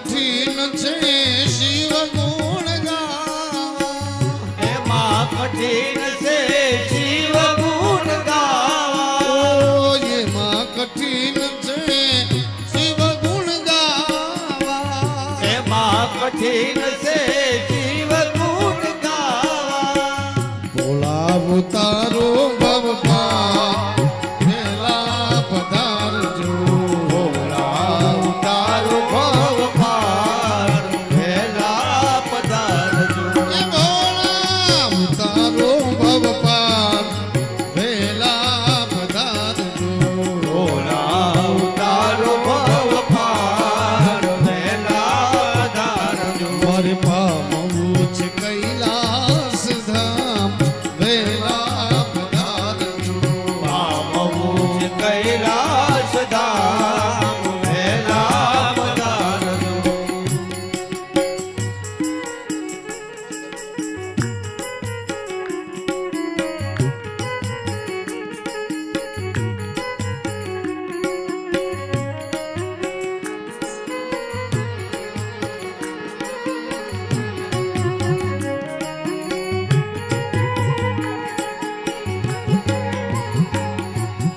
જન્મો જન્મથી ભટકી રહી છું જન્મો જન્મથી ભટકી રહી છું વાલા જન્મો જન્મથી ભટકી રહી છું જન્મો જન્મથી ભટકી રહી છું કર્મના બંધનથી હું અટકી રહી છું કર્મોના બંધનથી અટકી રહી એ મારા કર્મના બંધનથી અટકી રહી છું કર્મોના બંધનથી અટકી રહી છું એ મુક્તિ અપાવો ભોળનાથ વેલા પધારજો મુક્તિ અપાવો ભોળાનાથ વહેલા પધારજો એ પામવું છે કૈલાસ ધામ વેલા પધારજો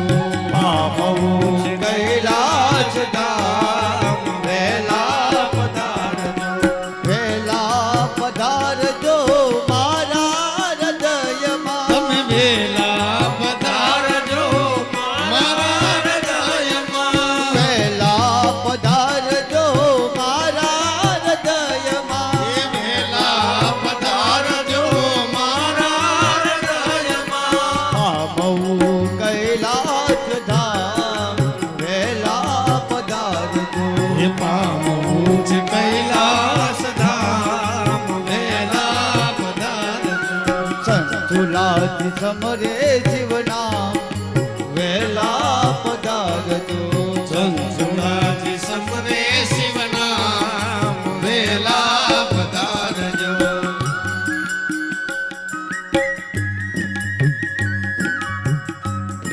ભક્તિ લાગી છે સંશુલા કથા શ્રવણ થકી હર એક કાર્ય શિવ શિવ નામના જાપ સાથે એનું સમગ્ર જીવન શિવમય બન્યું છે એ સંશુલા જે અધર્મના માર્ગે હતી કથા શ્રવણ થતા ધર્મના માર્ગે વળી છે સંશુલા ભગવાન શિવને કહે પ્રભુ વહેલા પધારજો શા માટે જે દેહ જે ભોગ એને ખૂબ પ્રિય લાગતો હતો કયું આ શરીર આ જો શરીર છૂટે ને તો ભગવાન શિવના દર્શન થાય માટે વહેલા પધારજો રાપર ગામના નર ને નારી રાપર ગામના નર ને નારી એ જ આશા તને ભજે ત્રિપુરારી એ જ આશાએ તને ભજે ત્રિપુરારી એ જ આશે તને ભજે ત્રિપુરારી એ જ આશ તને ભજે ત્રિપુરારી આરતી કરે છે ગુણગાન વહેલા પધારજો ભારતી કરે છે ગુણગાન વેલા પધારજો ભારતી કરે છે ગુણગાન વહેલા પધારજો ભારતી કરે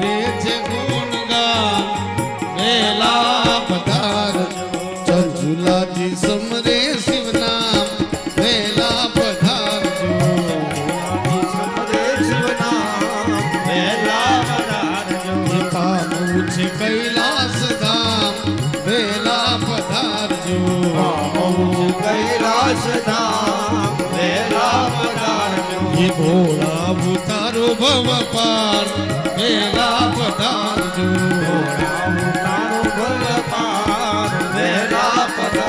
મને મુક્તિ અપાવો ભોળાનાથ વેલા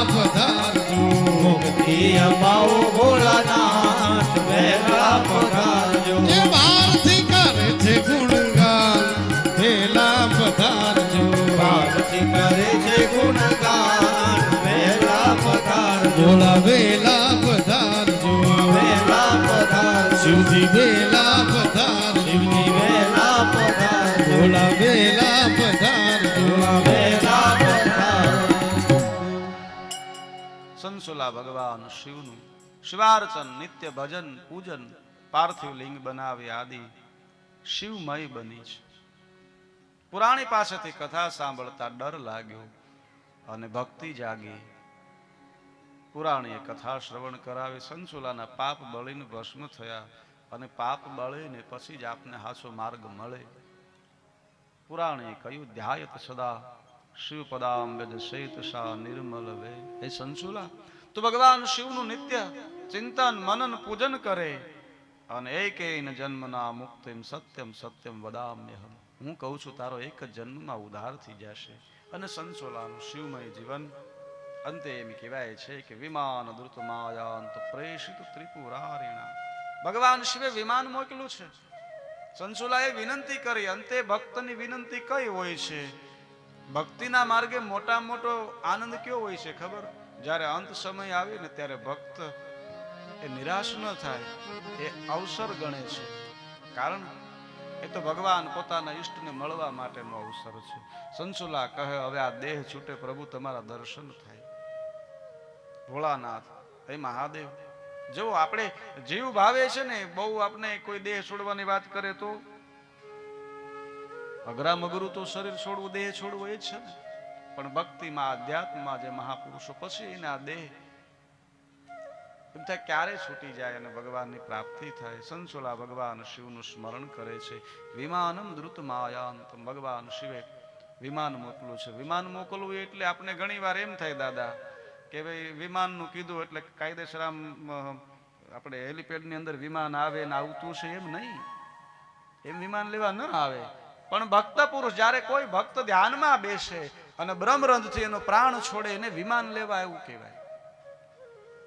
આપણા શરીરમાંથી જ્યારે બ્રહ્મરંધ દ્વારા અહીંયાથી જ્યારે પ્રાણ છૂટે અને એ વિમાન લેવા એવું કહેવાય છે. અને સંસુલાએ ધ્યાન દ્વારા યોગ દ્વારા ભગવાન શિવના શિવાર્ચન કરતા કરતા શિવમય બની અને બ્રહ્મરંધમાંથી જેનો પ્રાણ છૂટ્યો છે.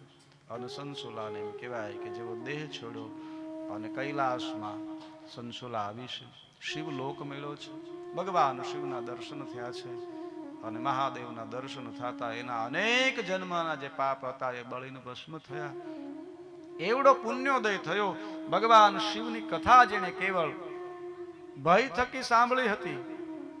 મહાદેવ તો મહાદેવ છે અને ભગવાન શિવની ભક્તિ કરો તો ભવાની પ્રસન્ન થાય. દેવી પાર્વતીએ સંસુલાની દિવ્ય ભક્તિથી પ્રસન્ન થઈ અને પોતાની સખી બનાવી છે. પાર્વત્યા સકૃત્યા પ્રીત્યા સ્વ સખી દિવ્ય રૂપિણી. સંસુલાને એક દિવ્ય રૂપ આપ્યું છે, પોતાની સખી બનાવી છે. અને એમ કહેવાય છે સંસુલા વિચાર તો કરો કે ક્યાં એ બાસ્કલ નામના નગરમાં અને એના પતિ બિદુંગે ક્યાં એને અધર્મના માર્ગે મોકલી હતી ને કેવું અધર્મથી જીવતી હતી જેનું વર્ણન ન કરી શકીએ. અને એ સંસુલા ભગવાન શિવની કથા સાંભળીએ અને શિવલોકમાં માં ભવાનીની સખી બની છે. પાર્વત્યા સાકૃતા પ્રીત્યા સ્વસખી દિવ્ય રૂપિણી દિવ્ય સૌખ્યાન્વિતા તત્ર સંસુલા વિદુંગ પ્રિયા દિવ્ય સૌખ્યાન્વિતા તત્ર સંસુલા વિદુંગ પ્રિયા. સંસુલા માં ભવાનીની સખી બની છે. માતાજીની અનેક પ્રકારે સ્તુતિ કરે સંસુલા. હે માં ધન્ય છે. ગિરિજે સ્કંદ માત સત્વમ સેવિતે સર્વદા નરે. હે માં, મારા અહોભાગ્ય, હું આપની સખી બની. ઘણો સમય વીતો છે.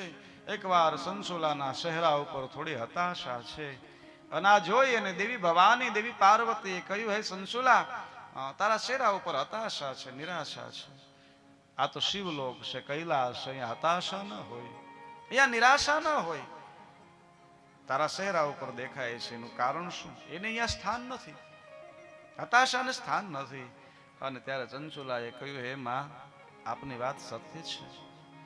મહેશ્વરી મહાદેવી, કૃપા કરો મમો પરી. માં, મારા ઉપર એક કૃપા કરશો. બોલે, ચિંતા કહી છે કે માં, મેં તો કથા સાંભળીને મારો ઉદ્ધાર થયો, પણ જે અધર્મના માર્ગે હું હતી ને, ત્યાં મને મોકલનાર મારો પતિ, અને આજ મને એની યાદી થઈ. એનું શું થયું હશે માં? સમુદ્ર પતિ મેં યદ દુષ્ટ કર્મ કર ખલમ.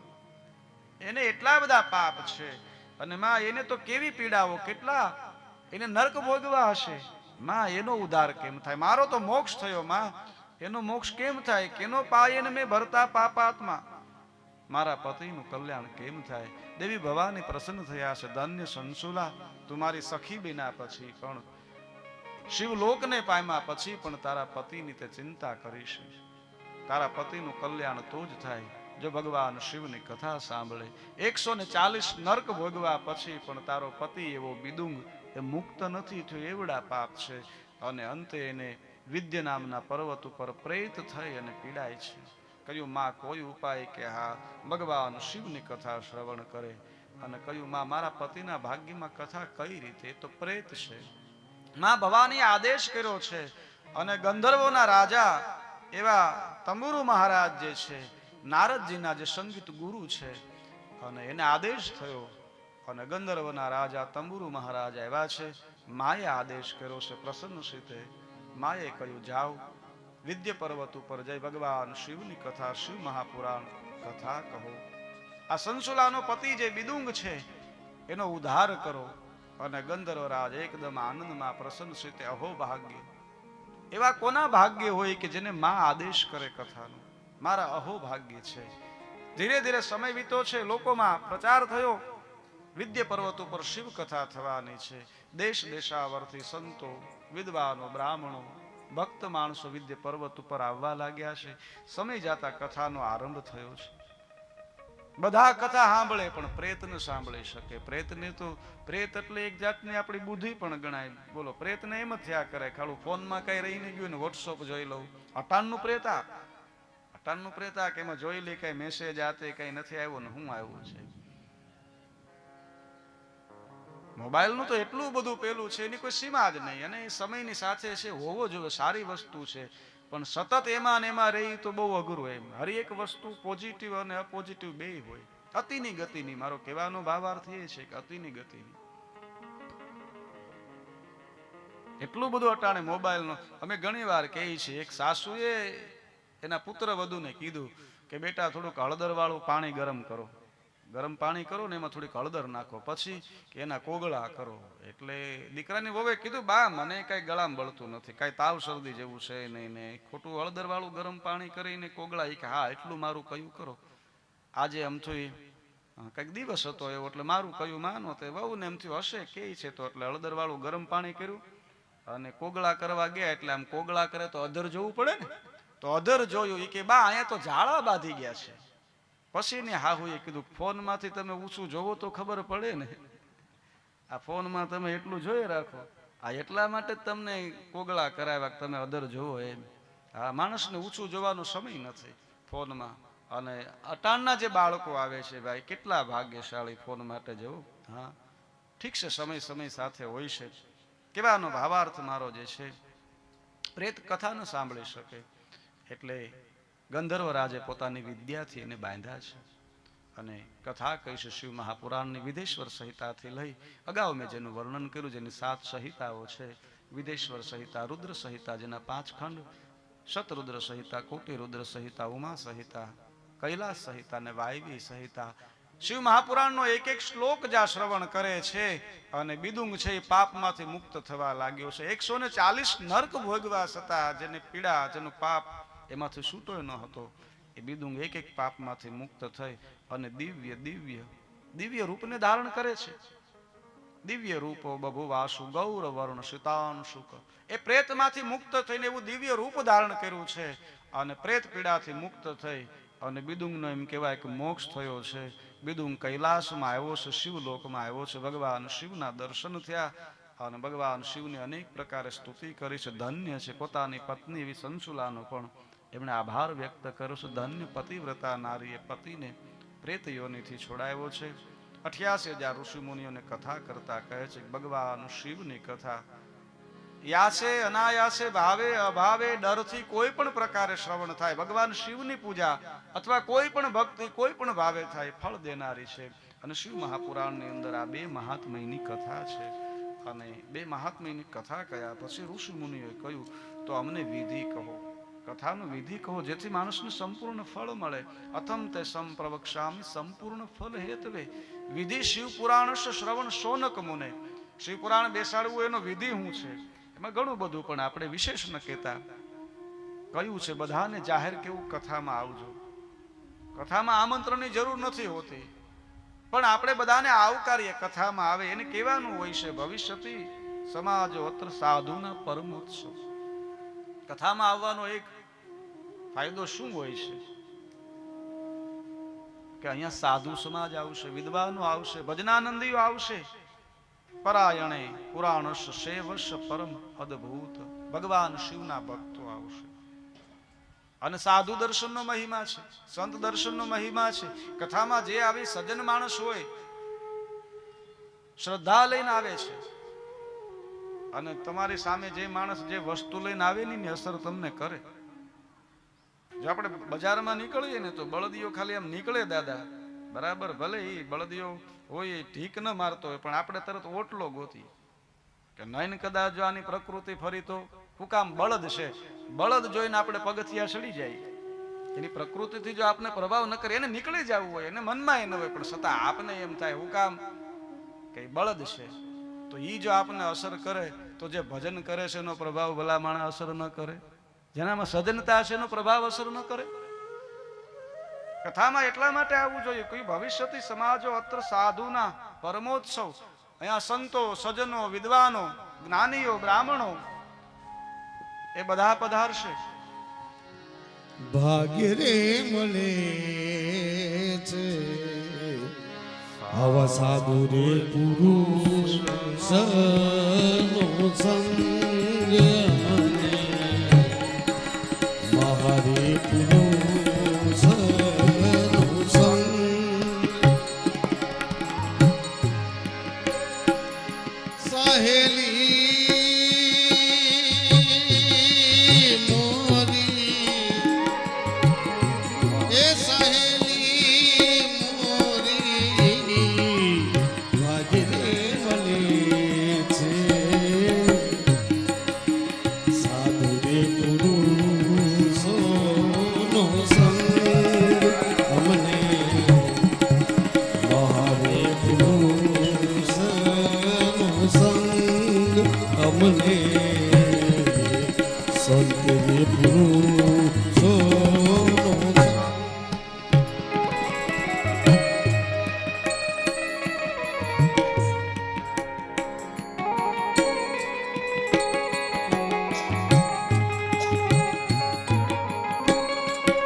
જોડે પૂરું